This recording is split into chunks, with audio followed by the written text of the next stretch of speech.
Hello, guys. It's me, George, and today I want to answer a question that I was given on my walk and talk video in the woods by somebody called Forest Mystic Singh.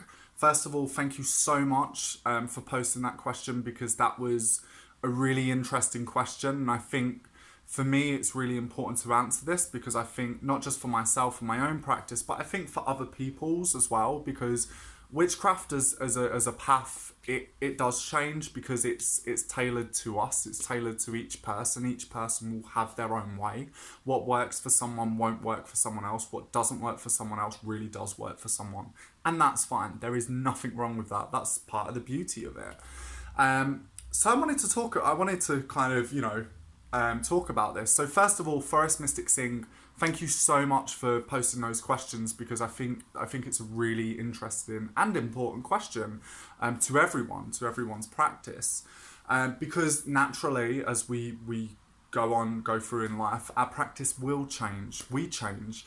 Our thoughts, our ideas, our patterns. We change, and so does our practice. We just develop, and that's fine. So I'm going to talk about some of the ways in which my practice has changed, and I'm going to talk about some of the things I don't do because for me that's always easier for me to talk about things that I don't do, and then we can just see what happens. So first of all, years ago, I was really, really heavily into the Cornish Pellar current of traditional witchcraft, which is in Gemma Gary's fabulous book, Traditional Witchcraft, A Cornish Book of Ways, in which she does state that it's not a sort of handed down by generation from generation tradition. It's very much a new tradition, but it's based off older ideas, and I love that she puts that. The other thing as well is that for me, that used to be something that worked for me very well, but I've found ways. For me, I've found that in terms of tools and using the tools, that I am now, for me, I much more prefer to go into the woodlands or go into a natural area and be like, right, we need to heal someone's leg.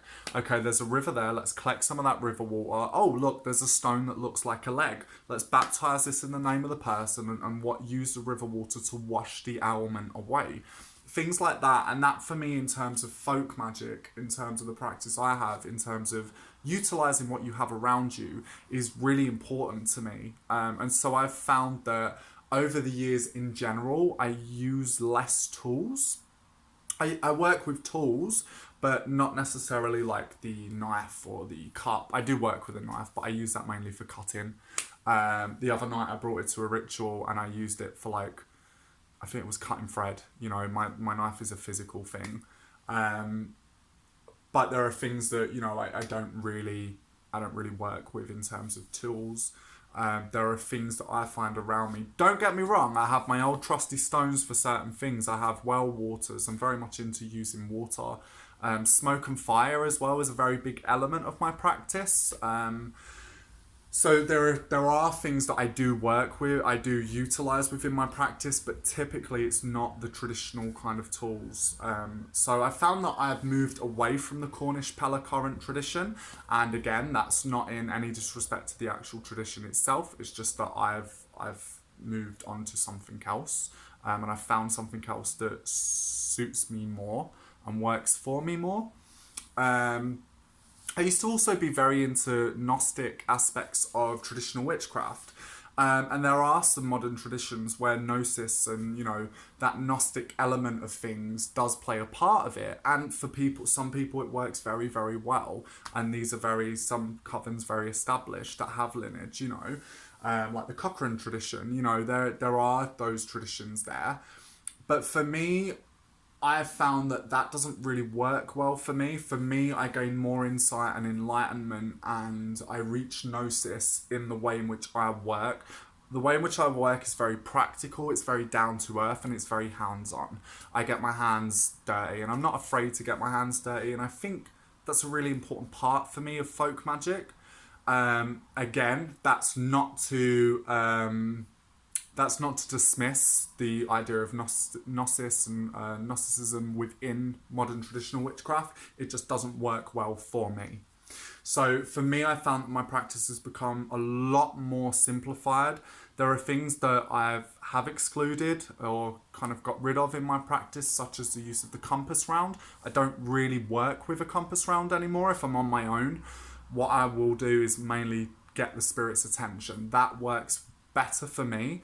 If I'm in a group ritual, sometimes I will, but that's only if the other person really wants to do it most of the time, or we may feel that the work calls for that, in which case that's fine. But there are rituals I done like last week where we didn't lay a compass, we just kind of done our thing, we said our part, and then we carried on with any work needed to be done. And there's a lot of friends that I work with where we won't work with a compass or a circle. We'll just do our thing, do our invocation, and then do the work that needs to be done at that point in time. And I love that. I love that. For me, I used to chase rituals because I used to have these, and I still do, these intense moments, which is my last video, what I was talking about. But for me, I found that actually when things are a lot more simplistic, I have still had those really intense spiritual experiences, but less without the ritual. And that works really well for me, and I love that. So that's something that I've kept, I've kind of discarded more ritualistic and more hands-on operational magic. But again, that doesn't mean that I still don't do things I did in ritual, like bonding with spirits, communicating with spirits, talking perhaps maybe to deities or any saints, or working with my ancestors, but it just means I do it in a different, more simplistic way, more folk way, and it is more of a folk way. I'm still very much about spirits. The idea of the spirit world and working with spirits is something that is integral to my practice. I've never really been an armchair occultist. I like talking about the occult, but I love doing it even more, and I think that's something that's not really ever changed.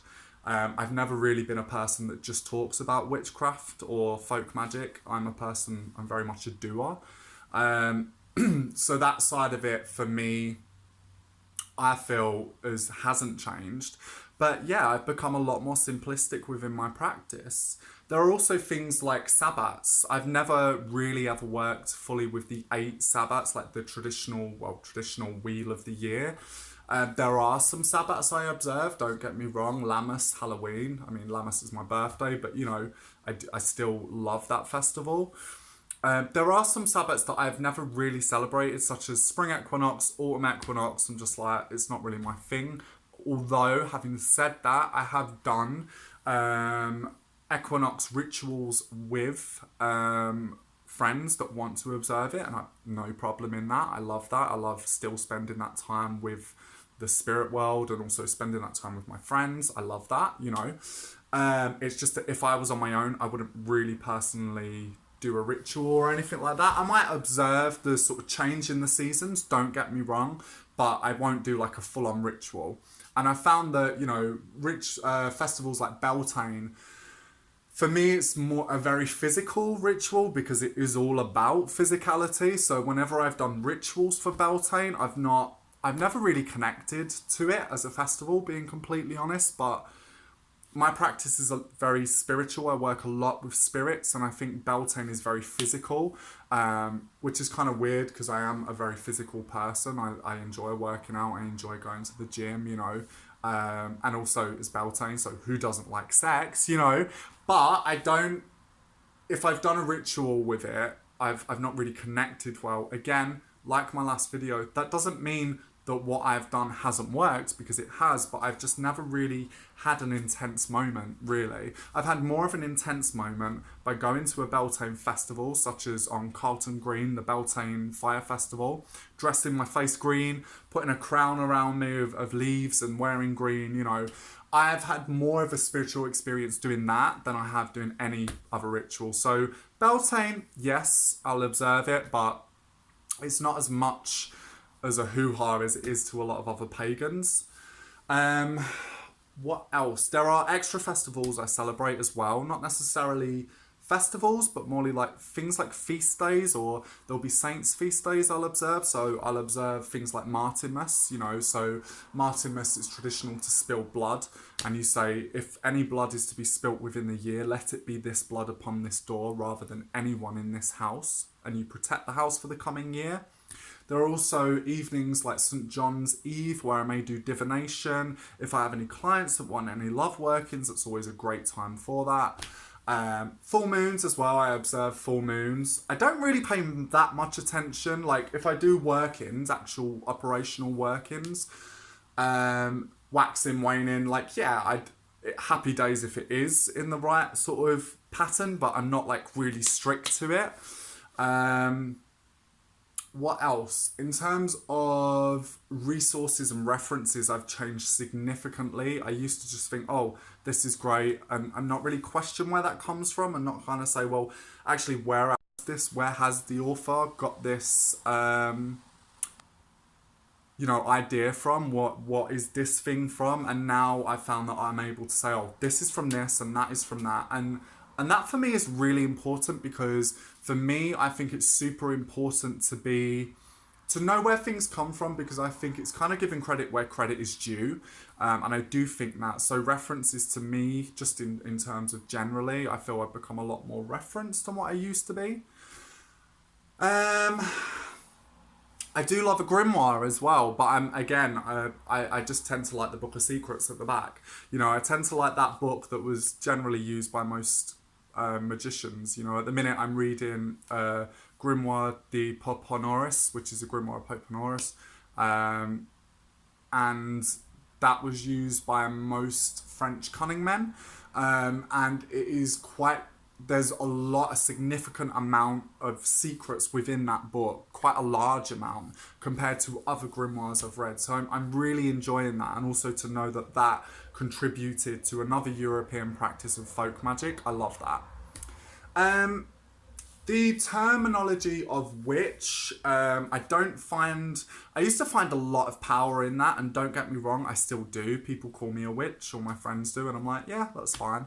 And I would call myself a witch, but what I will say is I'm a lot more aware that at a certain point in time, a cunning folk and a witch was a very different thing. Historically, they tend to be very different things.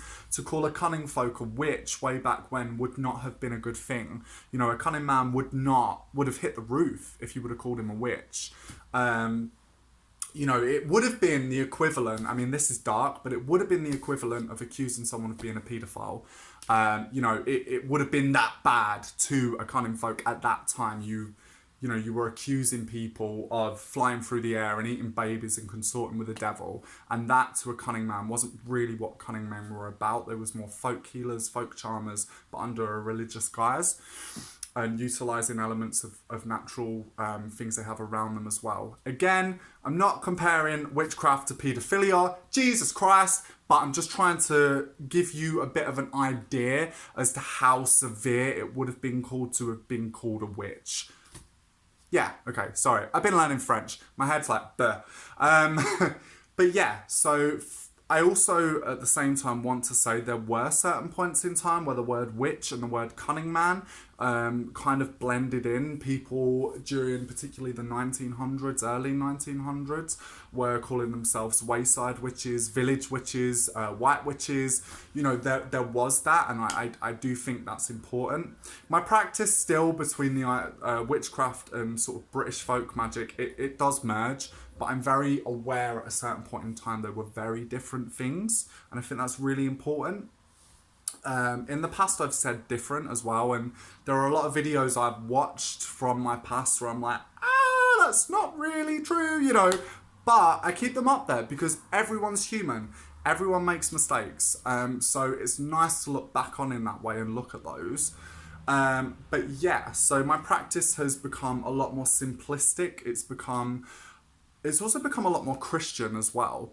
I found that I utilise a lot of Christian elements in my practice, particularly Catholic. I'm not a confirmed Catholic, nor do I want to be.